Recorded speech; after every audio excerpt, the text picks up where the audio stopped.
You're listening to Breaking the Bottle Legacy with Molly Watts, Episode 2. Hi, I'm Molly.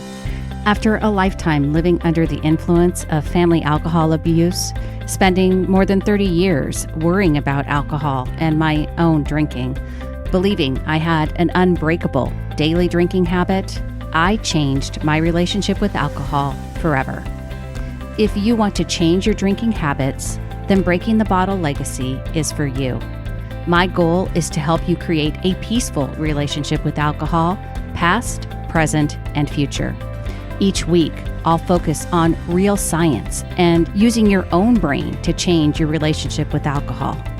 Nothing has gone wrong. You're not broken. You're not sick. It's not your genes. And creating peace is possible. I'm here to help you do it. Let's start now. Hello and welcome back to Breaking the Bottle Legacy with Molly Watts. I'm here and as always coming to you from a pretty decent Oregon right now. It's sunny today and I'm going to take it because it's been pretty rainy, to be honest, in December. So if you're new this week, a reminder, this podcast is dedicated to helping people build a peaceful relationship with alcohol, past, present, and future. And it is especially for those of you who are adult children of alcoholics and who struggle with your own drinking. I want to welcome you most especially. So this is the first of a two-part series that I'm calling Alcohol Awareness and Challenges to Your Power. As you listen to this podcast, you're going to hear me say repeatedly that the responsibility for your relationship with alcohol is squarely on your shoulders. Actually, it's inside the round globe, sitting on top of your shoulders, namely your own brain and your own thoughts. It's not your genetics, it's not the alcohol industry, it's not your friends, and it's not alcohol itself. And trust me, this is really great news. Because your brain, that beautifully brilliant human brain, which was responsible for creating the negative relationship with alcohol that you have right now, is also the answer to how you're going to fix it. Nothing is broken, nothing has gone wrong, and your brain is actually doing exactly what it has evolved to do in terms of creating the habit of drinking that you have. Now, it's okay if you don't necessarily buy into that idea yet. I know I didn't when I first heard it. I was stuck in a perpetual state of being worried about my drinking, believing that I had the alcoholic gene, quote unquote, and feeling like I just simply lacked strength or it wasn't possible to change my drinking habit. I was so scared that I wouldn't be able to stop drinking that I just quit trying to quit. I accepted my constant state of anxiety and self-reproach, like I was always so critical of myself, as a justifiable consequence of not changing my drinking. So I just kept drinking and kept feeling crappy about it, but didn't think I had anywhere to turn, didn't think I could change. If I simply kept all the worry hidden behind a successful career and my upper middle class lifestyle, I could pretend that I had it all figured out. There was nothing wrong. And from the outside, quite honestly, no one knew how much I struggled with alcohol or that my drinking was as unhealthy as it was. Inside of me, the battle that I had started against my mother's drinking had become my own internal battle. And sadly, I was just resigned to the fact that this was how my life as an adult child of an alcoholic was going to be. I'd grown up hiding my mother's addiction, so hiding my own unhealthy and hopeless habit seemed like second nature. And along the way, I had also spent a lot of time in my life trying to understand my mother's addiction.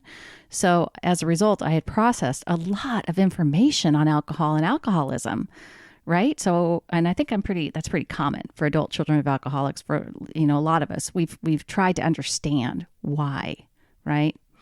And I held on to that information as a way to separate my own behavior from my mom's, as much as to resolve why she had the dependence in the first place. Ultimately, I saw my mom in two ways. When I was feeling compassionate, and this is while she was alive and drinking, obviously, I believed that she was battling a disease. I bought into that. And that kept, comfortably, of course, that kept her drinking very separate from mine.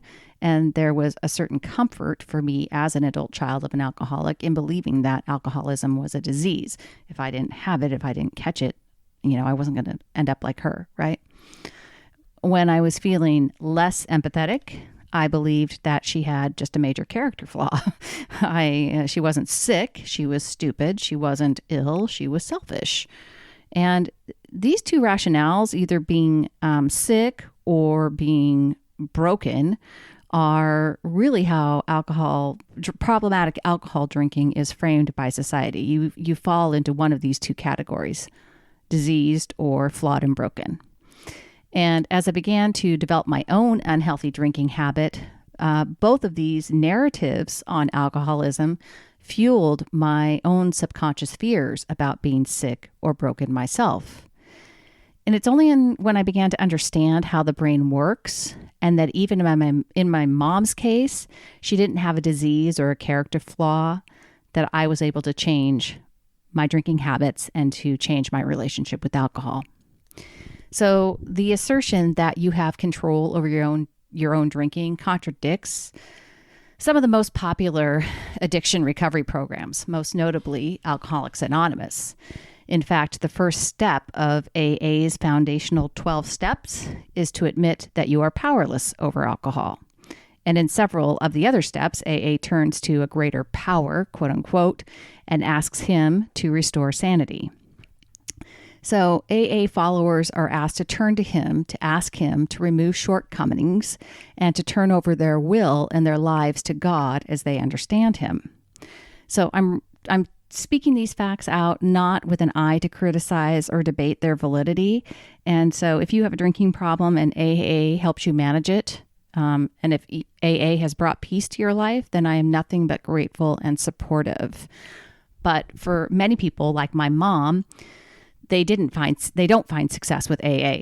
And in fact, Lance Dodds, who is an author and an addiction specialist, he wrote a book on this called The Sober Truth, which I will link to in my show notes. It's called The Sober Truth, Debunking the Bad Science Behind the 12-Step Programs in the Rehab Industry.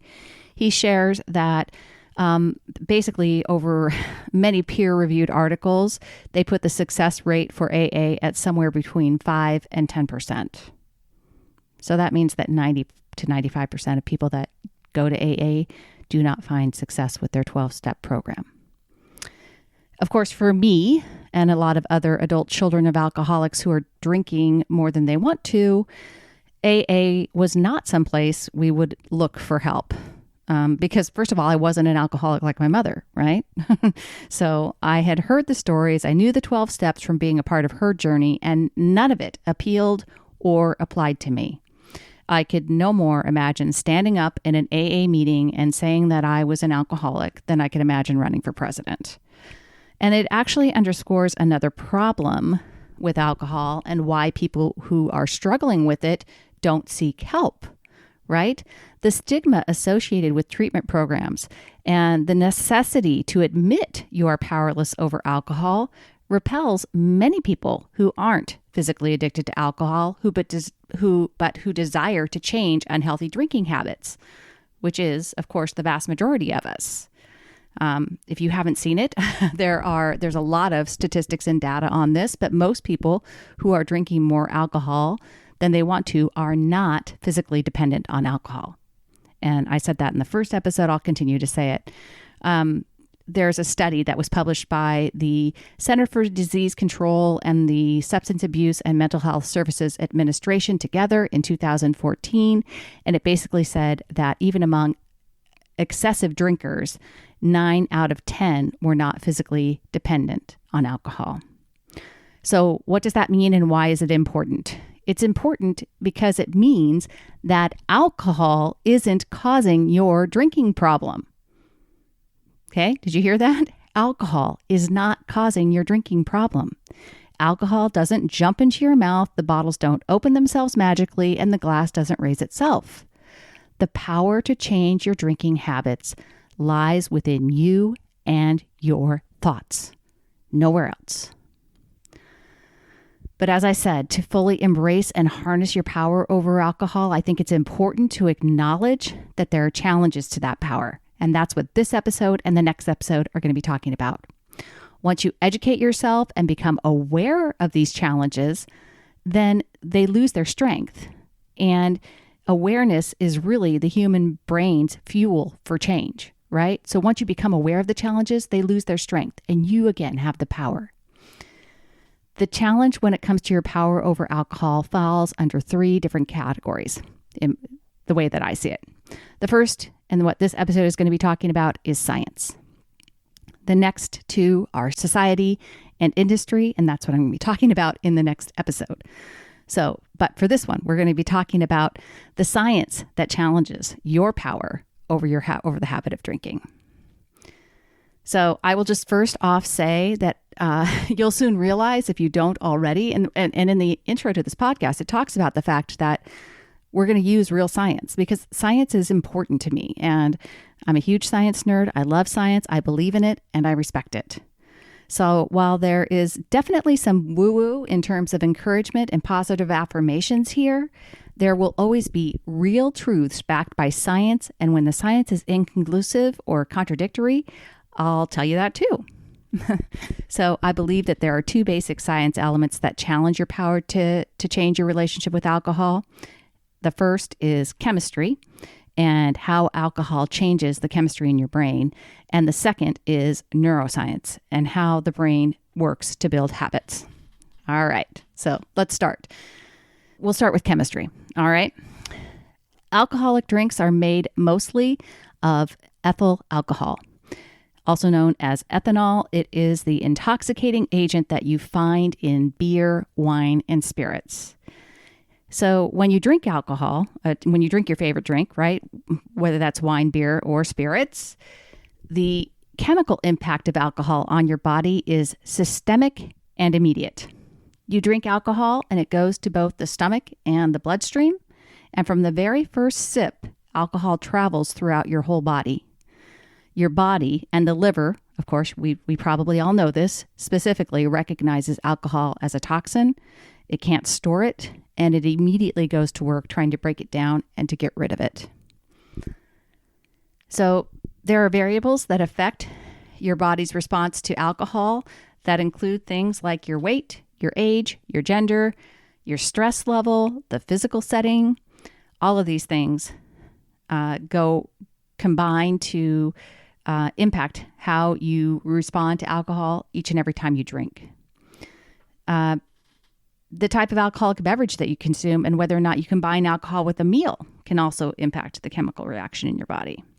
It's literally like the experiments in your high school chemistry class when changing the elements, the temperature, or the time got different results. Your body's response to alcohol is dynamic and unique every time you drink. While this might seem like good news for some and bad news for others, one important thing to understand is that no matter what your variables are, once alcohol enters your system, your body goes into defense mode, trying to protect you from it. Once in the body, alcohol moves quickly, and in just 30 seconds after your first sip, it travels to the brain and affects the brain's chemistry by interfering with the activity of neurotransmitters. So neurotransmitters, what are those? They are chemical messengers that carry signals between neurons and other cells in the body. Billions of neurotransmitter molecules are at work in the brain continually and constantly to keep our brains functioning, and alcohol impairs them almost immediately. It's the depressant action of alcohol on the brain's chemistry that results in lowering inhibitions, calming social fears, and making you feel more quote-unquote free. What isn't as commonly understood is that alcohol in the brain also acts as a stimulant, triggering the release of dopamine, the feel-good chemical in your brain's reward center.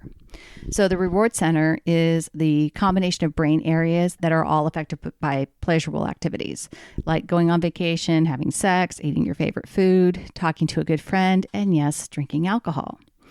By boosting dopamine, alcohol motivates your brain to continue seeking that pleasure. The catch-22 with alcohol is that while the dopamine is winding you up and working to focus your attention on getting more pleasure, like your next drink, you are simultaneously altering other brain chemicals that are causing you to think less clearly, lose your sense of balance, and increase sleepiness. So you've got both a depressant and a stimulant action happening at the same time. Alcohol's ability to cause those contrasting actions in the brain is known as its biphasic effect. Put simply, alcohol makes you feel both better and worse, and these effects occur at different levels of intoxication. According to the evidence, the euphoric effects of alcohol peak at around a blood alcohol content of 0.05 to 0.06%. After that, the positive effects of alcohol quickly diminish and the negative effects increase. So the trick would be to maintain a low-level BAC if that were possible. But is it? So as we discussed, what happens in your body when you drink is your own personal science experiment. So figuring out how much you could safely consume to keep your own blood alcohol content in the low levels and avoid the negative impact of a higher blood alcohol content would be a unique experience each and every time you drink alcohol. What worked for you yesterday might be completely irrelevant today, and what works today will likely be irrelevant tomorrow. But what should be easy to see is that most people can't drink a whole lot before they achieve a higher than 0.05 BAC. And while the chemical reaction so that's really the bottom line. You have to drink a very minimal amount, and I'm going to link actually a chart that shows the different levels of drinking, but if you could see it, truly it's one drink basically for a lot of people, and it is based on your size, but again, it's also dependent upon all those other variables we discussed. So you can use the chart as a guideline, but it's not definitive. But the bottom line is you can't drink very much alcohol before you start experiencing negative consequences. And it is very much individualized and unique. And while that chemical, and so that's really what the bottom line is. It's a challenge because of what it does in your brain and because it is unique and individualized.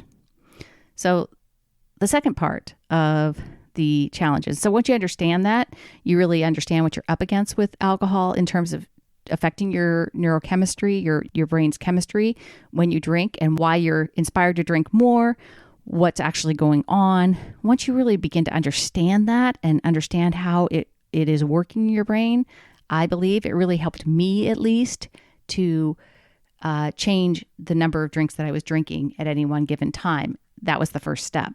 And really focusing on not wanting those negative consequences helped me first in being able to change my relationship. So while that immediate chemical reaction to alcohol is unique and individualized, the triggering of the brain's reward center, which we talked about earlier, the neuroscience, is universal for everyone who drinks, and it's the linchpin of habit formation. So your brain is actually acting by design to keep you drinking. Nothing has gone wrong. Nothing's broken. You aren't genetically predetermined to become an alcoholic. Your brain is simply doing what all human brains do. And that's basically developing a habit or making it more efficient to get something that it sees as a pleasure activity. The human brain is beautiful and complex, and it has only really been in the last century that neuroscientists have developed technology that has allowed them to image the brain and trace its activity. So we still really have so much more to learn about the human brain, but appreciating what we already know and using our brain's unique ability to observe itself, which is an ability known as metacognition, is key to overcoming your drinking habit and really any habits that don't serve you. So metacognition, by the way, is something that's unique to humans, meaning that you can observe your thinking, right? So in 1960s, American neuroscientist Paul MacLean introduced the triune brain, and he had a book he published, actually, it was published in 1990, called The Triune Brain. And in it, he described the brain as having three distinct structures that evolved over the course of human evolution. He described the three areas of the brain in terms of an organizational hierarchy, beginning with the most basic of functions like breathing, and then through higher order conscious activities like metacognition that I just mentioned, right?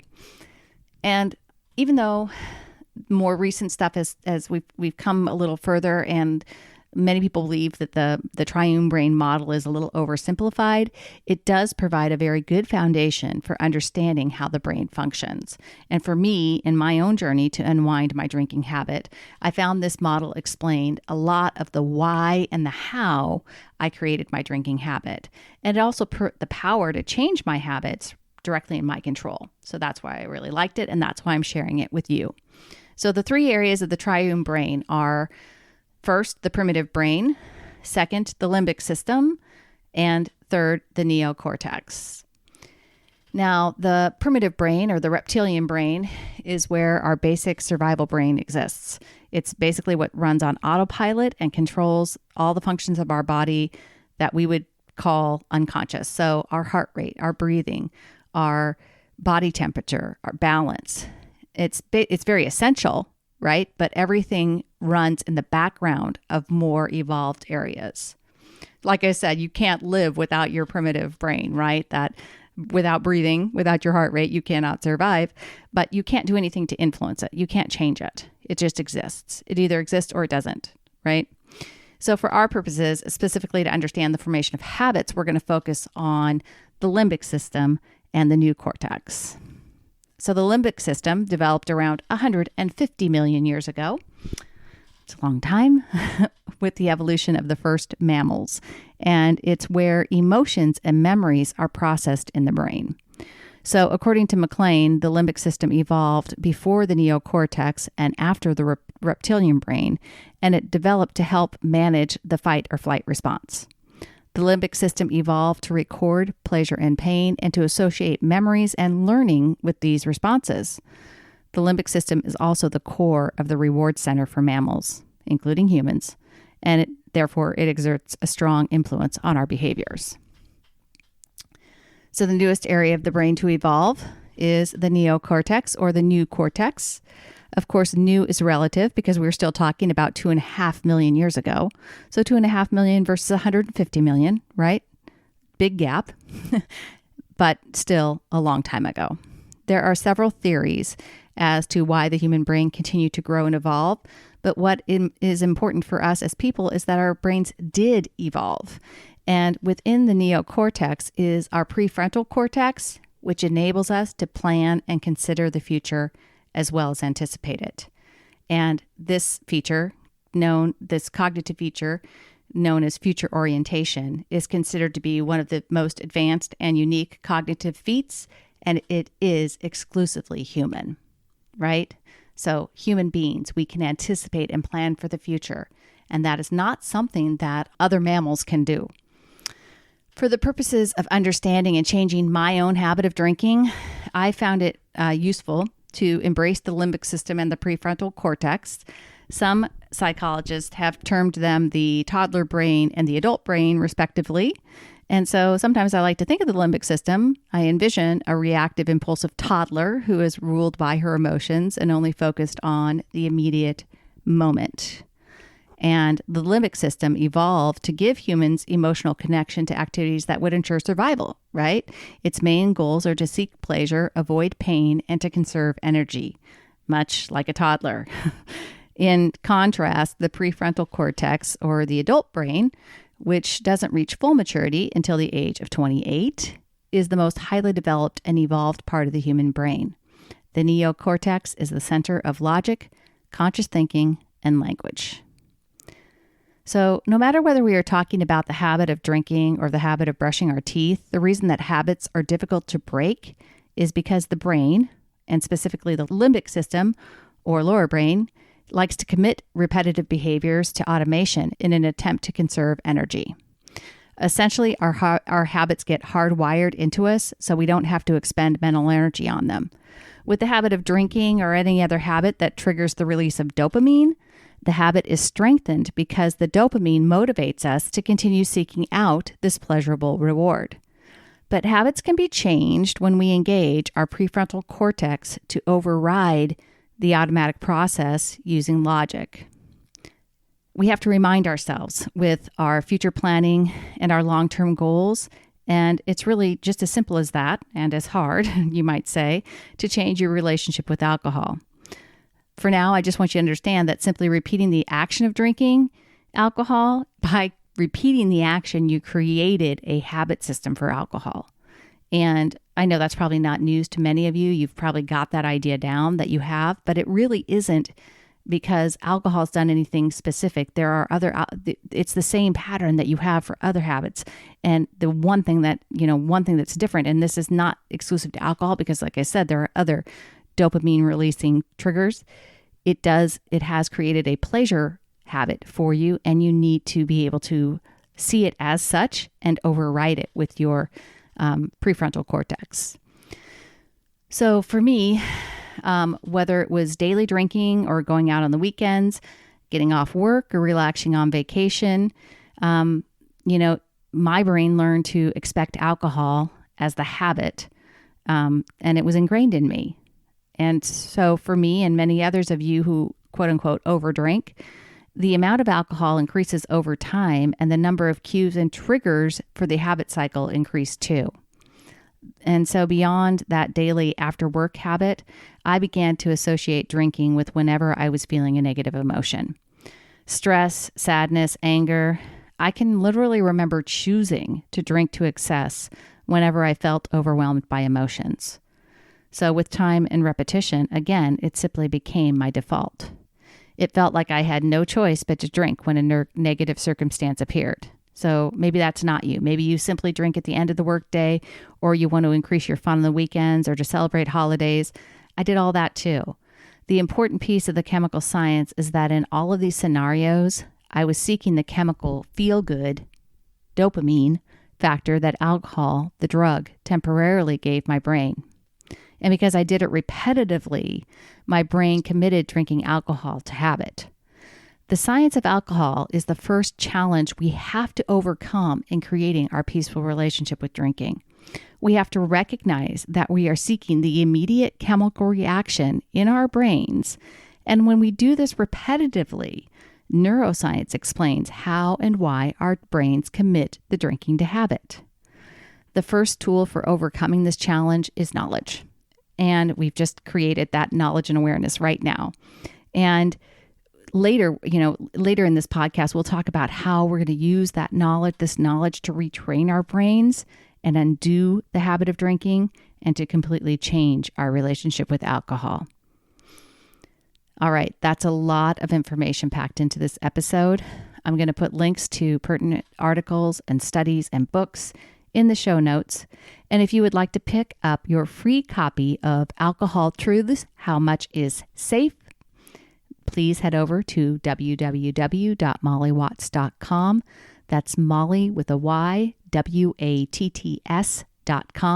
And you can get that free report as well as get advance notice of when Breaking the Bottle Legacy will be available on Amazon. If you have questions and would like to have them answered here, please send an email to podcast@mollywatts.com. Next week, I will be diving into the other challenges to your relationship with alcohol, and those are society and industry. Until then, choose peace, my friends. I will see you next week. Thank you for listening to Breaking the Bottle Legacy. This podcast is dedicated to helping you change your drinking habits and to create a peaceful relationship with alcohol.